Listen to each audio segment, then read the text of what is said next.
Bonsoir à toutes et à tous et bienvenue à cette édition Le Sommaire.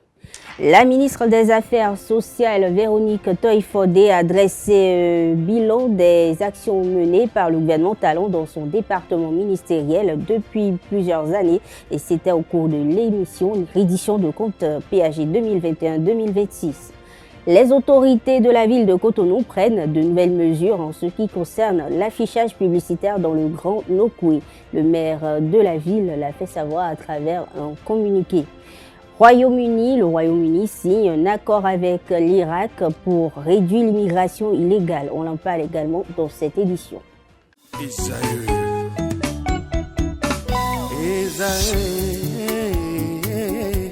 Vous recherchez une école de référence pour une double formation universitaire et professionnelle de qualité? Voici l'opportunité à ne pas rater. L'École supérieure d'administration, d'économie, de journalisme et des métiers de l'audiovisuel ESAE vous offre des programmes d'enseignement en licence et en master orientés vers l'emploi qui font d'elle une référence à travers les filières de l'administration générale et territoriale, l'administration du travail et de la sécurité sociale, droit, diplomatie et relations internationales, administration hospitalière, universitaire et intendance, journalisme et métiers de l'audiovisuel et toutes les filières des sciences de gestion. Une seule adresse, www.esae.bj.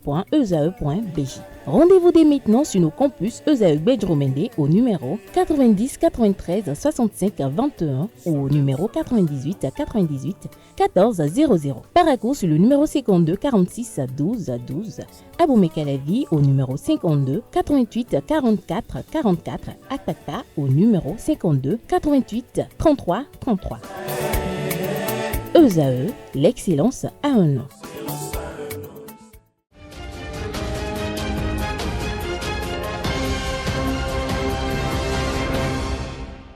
Bonsoir à tous. Au Bénin, le gouvernement Patrice Talon a opté pour une stratégie d'accompagnement et de mutation progressive vers le formel. Plusieurs mesures sont prises dont les programmes de microcrédit plus adaptés. La ministre des Affaires sociales et de la microfinance, lors de l'émission Reddition de comptes PAG 2021-2026, a livré le bilan de son département ministériel. Cet entretien, il faut le préciser, a été co-animé par les confrères Lénaïque Agbazaou de la télévision nationale et Tanguy Agoï de Canal 3 Bénin. Pour plus de précisions, suivons ensemble.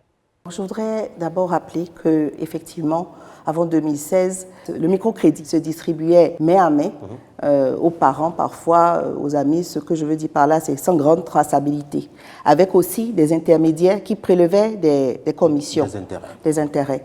Les femmes se tracassaient beaucoup avec les pièces, les dossiers à fournir.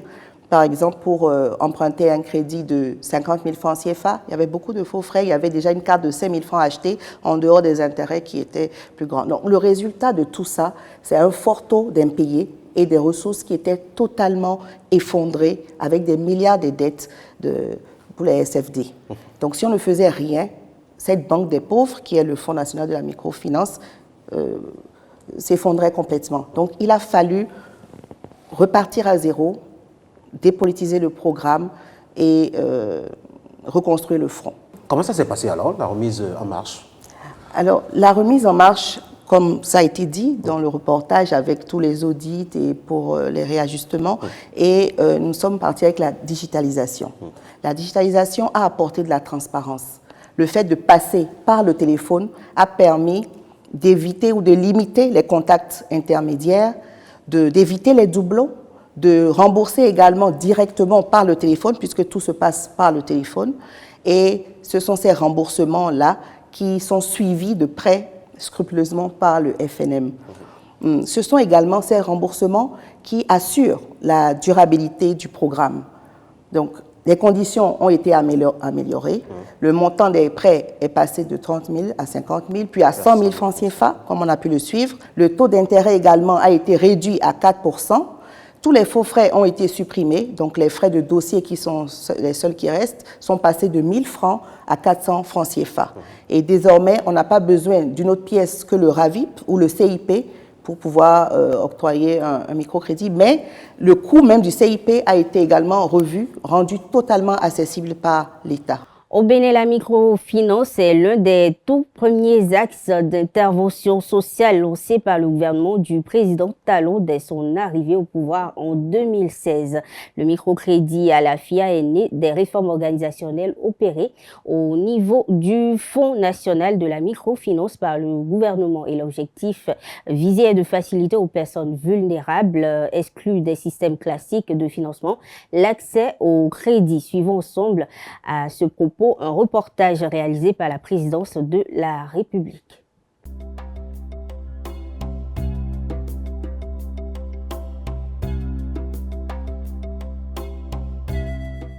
Outil de lutte contre la pauvreté, la microfinance est l'un des tout premiers axes d'intervention sociale lancés par le gouvernement du président Patrice Talon dès son avènement au pouvoir en 2016. Après un audit sur le microcrédit aux plus pauvres qui existait, l'état des lieux a révélé d'énormes dysfonctionnements, mauvaise gouvernance, corruption, inaccessibilité des fonds, diverses tracasseries d'octroi du crédit, faible taux de remboursement. Voilà entre autres les constats faits et qui ont nécessité des actions urgentes. Ainsi, une première réforme digitalisée, appelée microcrédit mobile, a laissé place au nouveau concept plus accessible, plus fiable et plus bénéfique pour les populations béninoises. Il s'agit du microcrédit à l'AFIA. Avec le microcrédit à l'AFIA, désormais, le coût du crédit est nettement réduit pour le bénéficiaire. Plus de déplacements incessants et coûteux vers l'institution avant d'avoir le crédit et pour rembourser son crédit. C'est la certitude que les fonds décaissés iront réellement vers les bénéficiaires et que les remboursements des crédits ne seront pas orientés à d'autres fins. Microcrédit comme instrument incontournable d'autonomisation des couches démunies, à l'AFIA comme symbole de prospérité. Ce mécanisme entièrement digitalisé a pour objectif d'éradiquer la pauvreté au sein des populations et de favoriser l'autonomie financière de toutes les femmes béninoises exerçant ou désirant exercer une activité génératrice de revenus. Grâce au microcrédit à l'AFIA, j'ai repris mes activités. C'est une initiative vraiment encourageante parce que ça aide trop de dames à s'organiser dans leur activité, à reprendre leur activité. Aussi, mon témélé à pour Achona. Et quand il y a 50 000. Mais il y a un tel Newada, il y a un peu de il y a rien, des bruits bateaux, bleu, une pelle.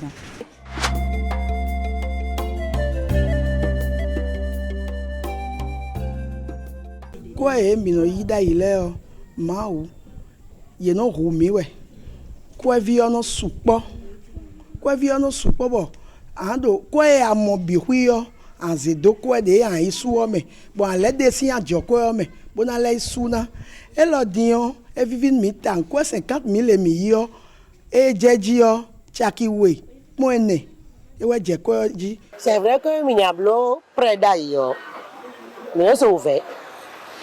Et alors, mais Charlie, bon, il y en a mis à Zangege, il y a un microcrédit à l'AFIA, mais ça, c'est ouvert. Parce que, pour ça, si c'est millions d'années, et selon dire ça, pour des millions de l'année, bon, alors, on s'est pipi, bon, quoi, tu n'as. Le microcrédit à l'AFIA, en réalité, c'est la forme digitalisée du microcrédit aux plus pauvres qu'on a connu. Et à ce titre, il y a beaucoup d'avantages que cette digitalisation a apporté à ce programme.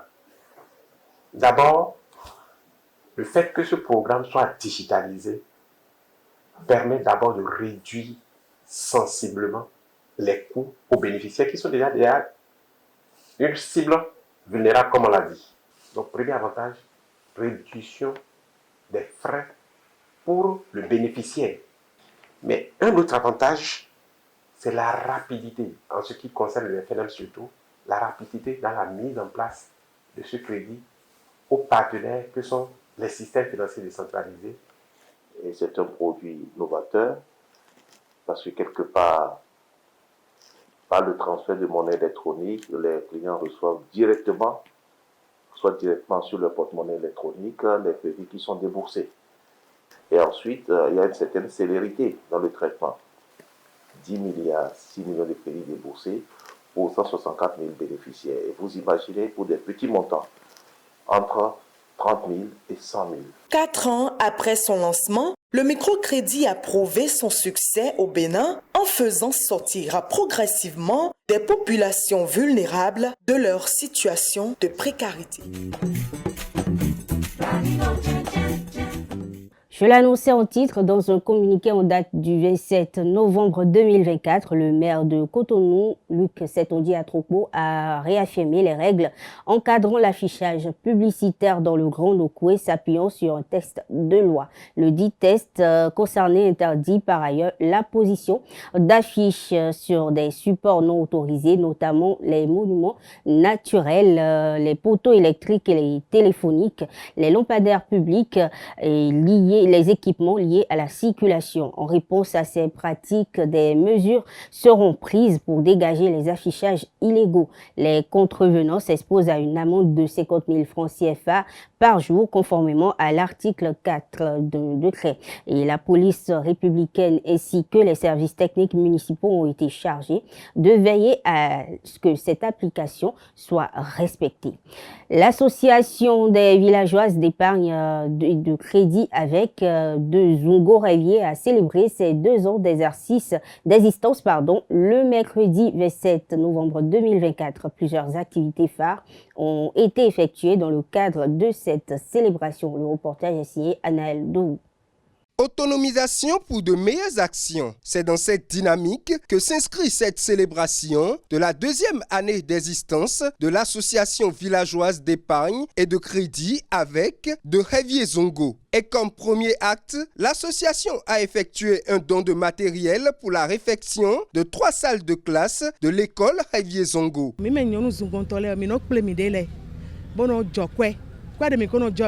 Nous, les femmes de Zongo, on se réunit et on cotise de l'argent. On met une petite partie à côté. C'est avec cela que nous sommes venus faire ce don à nos enfants. On a amené des feuilles de tôle, des clous et l'argent pour la main-d'œuvre.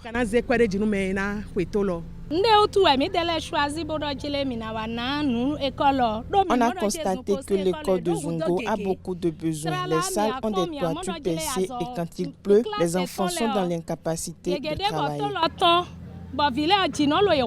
Composée de 26 hommes, mais surtout de 168 femmes, l'association est née de la volonté du PACOP SPE, programme d'accompagnement des communautés pour la protection de l'enfant et des systèmes de protection de l'enfant, d'œuvrer pour le développement local. Cette activité vient confirmer la qualité de l'initiative du PACOP SPE. Nous sommes vraiment très heureux de voir aujourd'hui les AVEC qui sont réunis comme ça pour pouvoir célébrer une fête, pour pouvoir apporter également un don aux enfants. Ça prouve effectivement que l'objectif du PACOP, qui était de pouvoir améliorer le renforcement économique au niveau de l'arrondissement de Révier, est en train d'être atteint. Pour les bénéficiaires, cette action vient à point nommé. Nous, les élèves de l'école primaire publique de Révier Zongo, BEPA, ma voix venant par la représentante communication, vous remercier de votre acte. Vous vous êtes rappelé des enfants. Quand il pleut, ils n'arrivent pas à travailler.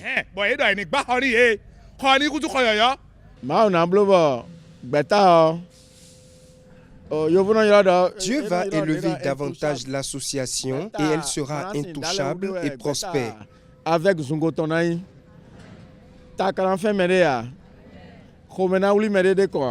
Ce don a été possible grâce au fonds de solidarité de l'association avec de Zongo Révier. À la fin du cycle actuel, l'association a pu récolter une épargne de 8 757 750 francs CFA avec un intérêt qui s'élève à 2 106 650 francs CFA, un montant duquel ce regroupement a dégagé 521 000 francs CFA pour contribuer au dispositif communautaire de protection de l'enfant mis en place par le PACOP SPE afin d'aider les plus démunis et vulnérables. Outre ce don, les membres de l'association ont procédé à une caravane de sensibilisation meublée de chants, de danse et d'animation.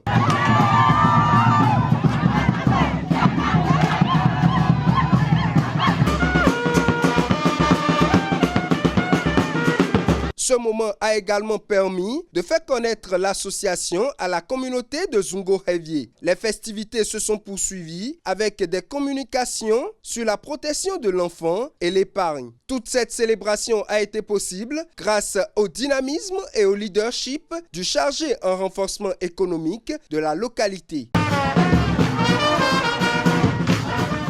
Le gouvernement américain a remis ce mercredi 27 novembre 2024 un important lot d'équipements militaires aux forces armées béninoises d'une valeur totale de 3,5 milliards de francs CFA, ce dont comprend 12 véhicules blindés, 280 plaques balistiques et 35 radios tactiques. C'est au cours d'une cérémonie officielle au camp militaire d'Alada que cette remise a eu lieu. Et cet appui s'inscrit dans le cadre du partenariat entre le Bénin et les États-Unis destiné à renforcer la capacité opérationnelle des forces de défense face aux défis sécuritaires croissants, notamment dans les régions frontalières exposées à des menaces terroristes. Ainsi, Fortuné Noati, ministre de la Défense, s'est dit honoré de recevoir une fois encore une nouvelle session de matériel d'importance primordiale. Selon lui, ces appuis sont le témoignage de la solidité des relations qui lient les deux nations. Autre information dans cette édition, l'entrepreneuriat désigne l'action d'entreprendre, de mener à bien un projet. Souvent utilisé dans le secteur des affaires, le thème entreprendre signifie créer une activité économique pour atteindre un objectif, répondre à un besoin. À la question de savoir si tout le monde peut entreprendre, des citoyens ont répondu et ils sont au micro de Francis Farami, Nasserine Fatoumbi. Si tu es homme, grand homme ou femme, grand F, tu t'es marié ou tu n'es pas encore eu le mariage, tu dois entreprendre. Tu dois avoir le réflexe de commencer par faire quelque chose. Si tu n'as pas eu la chance d'aller à l'école, alors il faut essayer de faire quelque chose. Tout le monde peut entreprendre. Tout le monde peut le faire s'il a le désir de le faire, s'il aspire à des objectifs que lui-même s'est défini, lui-même peut arriver à entreprendre. Non, tout le monde ne peut pas entreprendre. Et quand on dit entreprendre, là, il y a plusieurs façons. Quand on dit entreprendre, il y a plusieurs façons. Est-ce que c'est l'entreprise à grande échelle ou c'est l'entreprise à petite échelle? Sinon, chaque citoyen, sinon chaque Béninois, chacun entreprend de sa manière. Tout le monde ne peut pas.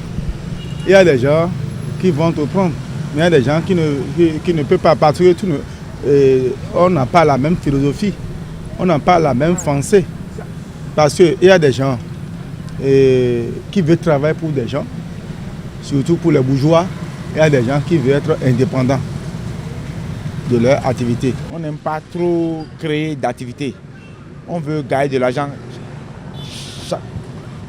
tout de suite. Sinon, entreprendre, c'est bon. Surtout dans l'agriculture, là, ça donne beaucoup. Hein. Dans l'agriculture, ça donne beaucoup. Dans le commerce aussi, ça dépend de ce que le secteur que tu veux faire. Sinon, dans le commerce aussi, c'est rentable. Mais l'agriculture, là, la terre ne mange jamais. Donc, entreprendre, c'est bon. Il faut toujours entreprendre et savoir que tu dois gagner ta vie par la sueur de tes fronts et ça dépendra de ce que toi-même tu as créé, comment tu t'es comporté. Entreprendre, vraiment, c'est un domaine un peu un peu très vaste. Entreprendre, tout le monde peut le faire. Tout le monde peut entreprendre. D'abord, il faut avoir les qualités pour le faire. Entreprendre, il faut avoir les qualités requises. Il faut surtout, au départ, avant de se lancer, avoir un grand désir là d'entreprendre. Parce que entreprendre, c'est l'action qui siège là. Donc il faut beaucoup de l'action et beaucoup de désir. Il faut avoir la soif d'entreprendre d'abord. Donc à mon avis, tout le monde peut le faire s'il a le désir d'entreprendre. Les gens n'ont pas ce qu'il faut pour entreprendre aux grandes échelles. Mais les gens entreprennent en bas, comme on le dit dans l'informel. Les gens entreprennent, mais tout le monde ne peut pas entreprendre grand.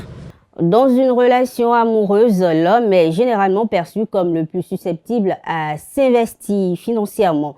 Mais dans la dite relation, l'homme est-il obligé de s'investir financièrement sur sa partenaire? À cette question ont répondu des citoyens rencontrés à Cotonou. Ils sont au micro de Djesugo Ben. Alors nous sommes maintenant, c'est une obligation. Parce que si tu ne dépenses pas sur ta copine, c'est que tu n'as pas de copine. C'est une obligation de dépenser sur sa copine.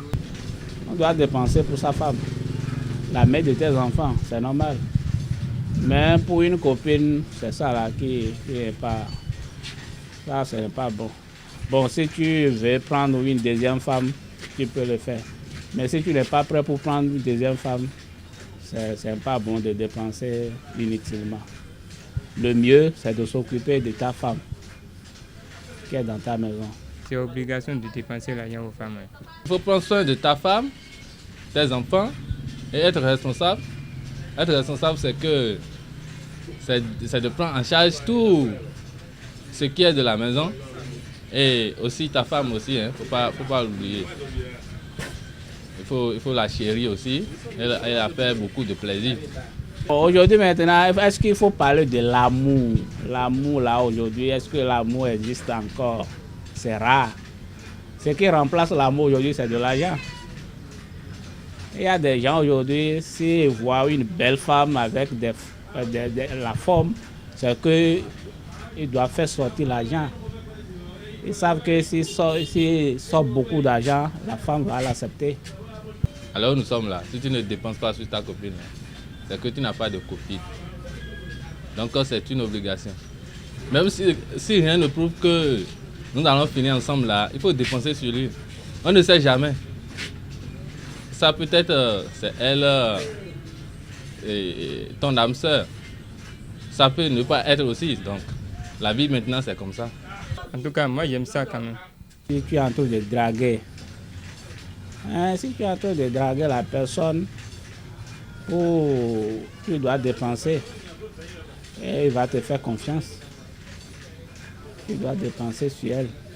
Une personne en charge de veiller légalement sur un mineur, gérer ses biens et de le représenter dans les actes juridiques est généralement appelé tuteur. Le tutorat est bien connu et répandu en Afrique, plus précisément au Bénin. Mais selon des citoyens, cela représente aussi bien des avantages que des inconvénients. Ils en parlent au micro de Quentin Amoussou. Avant, si vous voulez bénéficier de votre enfant qui sort quelque chose, on le déplace un peu vers les cousins, tutris, patati et patata. Et là, il va bien travailler. Mais aujourd'hui, ça ne se fait plus. Les gens refusent maintenant, ils préfèrent garder leur propre enfant à cause de certaines maltraitances. Il y a des gens qui sont corrects, honnêtes, des tuteurs qui sont corrects, honnêtes, mais il y a parfois comme ça, il y a des gens qui ne sont pas corrects. Tu vas envoyer ton enfant là-bas, bon, il sera découragé. Parce que toi papa là, tel que tu entretiens ton enfant, l'autre ne peut pas l'entretenir comme ça. Quelque part, c'est bon, ça éduque. Oui, c'est bon parce que l'enfant aura une autre éducation. Chez toi, c'est une autre éducation. Mais là-bas, arriver là-bas, c'est une autre éducation. Moi, je suis resté avec un oncle qui est directeur d'école, paix à son âme. Bon, j'ai reçu une autre forme d'éducation que j'ai jamais reçue. Vous voyez, non, ça m'a éduqué beaucoup. la difficulté de la vie. En tout cas, je me suis préparé à beaucoup de choses. J'ai fait seulement 1 an là-bas. Hein. J'ai fait seulement 1 an là-bas, mais ça m'a beaucoup éduqué, je vous jure. Qu'est-ce qui amène à faire de tuteur ou de tutrice? C'est la pauvreté, c'est notre pauvreté humaine. Nous sommes pauvres, sinon je n'ai pas besoin pour que mon enfant aille rester sous un tuteur ou bien une tutrice. Je veux aller étudier. Si j'ai les moyens, je lui loue tout ce qu'il faut et je le visiterai à chaque moment. Vous savez qu'il y a des conséquences. Peut-être que l'enfant peut faire quelque chose que ça ne peut pas plaire à son tuteur ou sa tutrice. Ou bien il va faire quelque chose que la tutrice ou bien le tuteur aussi va se effacer. Ou bien soit il va dire « Ah, c'est pas mon enfant, bon, c'est pas ce que je vais faire, c'est un aide que je suis en train de faire. Bon, on va maltraiter l'enfant, qu'on soit là. » Bon, moi qui suis ici, moi je n'aime pas trop. Moi je n'aime pas que moi mes enfants me laissent. C'est très bon. D'autres disent que les enfants sont maltraités. Non, tout ça là, ça rentre dans l'éducation. Ce n'est pas affaire de maltraiter. Non, non, non. C'est une autre forme d'éducation. Il faut connaître. Tu es avec tes parents là. C'est une autre manière qu'on te traite. Maintenant, arriver là-bas, tu vas recevoir une autre manière. Et il faut prendre le courage pour faire le temps que tu vas faire. Tu vas recueillir ou bien tu vas apprendre quelque chose dans cet endroit que tu es allé habiter, très, très sûr. Sinon avant, tout le monde envoie leurs enfants chez leurs frères ou bien chez leurs tuteurs. Et surtout que si vous n'avez pas la chance, vous allez partir tomber sur quelqu'un qui ne vous aime pas.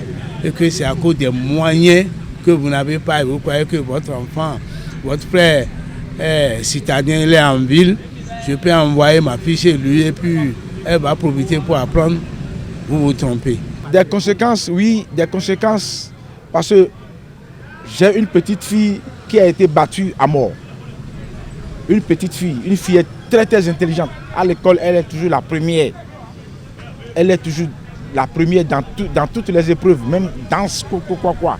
Actualité hors de nos frontières à présent, au moins 15 personnes sont mortes et 113 sont portées disparues après que des glissements de terrain aient touché des villages de l'Est de l'Ouganda frappés par des pluies diluviennes ces derniers jours, a annoncé ce 28 novembre 2024 la police. Au total, 15 corps ont été retrouvés tandis que 15 blessés ont été secourus, a indiqué la police ougandaise sur X, précisant que les 113 personnes sont toujours portées disparues. Un précédent bilan de la Croix-Rouge ougandaise, il faut le préciser, faisait état dans la matinée de 13 morts. Autre information hors de nos frontières, le gouvernement britannique a annoncé ce jeudi 28 novembre un pacte avec l'Irak pour réduire l'immigration illégale, prévoyant notamment la plus grande opération afin de lutter contre les réseaux de passeurs. Ces engagements historiques envoient un signal clair aux réseaux criminels de passeurs sur notre détermination à agir dans le monde entier pour les traquer, a affirmé la ministre de l'Intérieur britannique Yvette Cooper, citée par un média international. Mesdames, Messieurs, sur cette information qu'on fait cette édition, merci de l'avoir suivi. Très bonne soirée à toutes et à tous.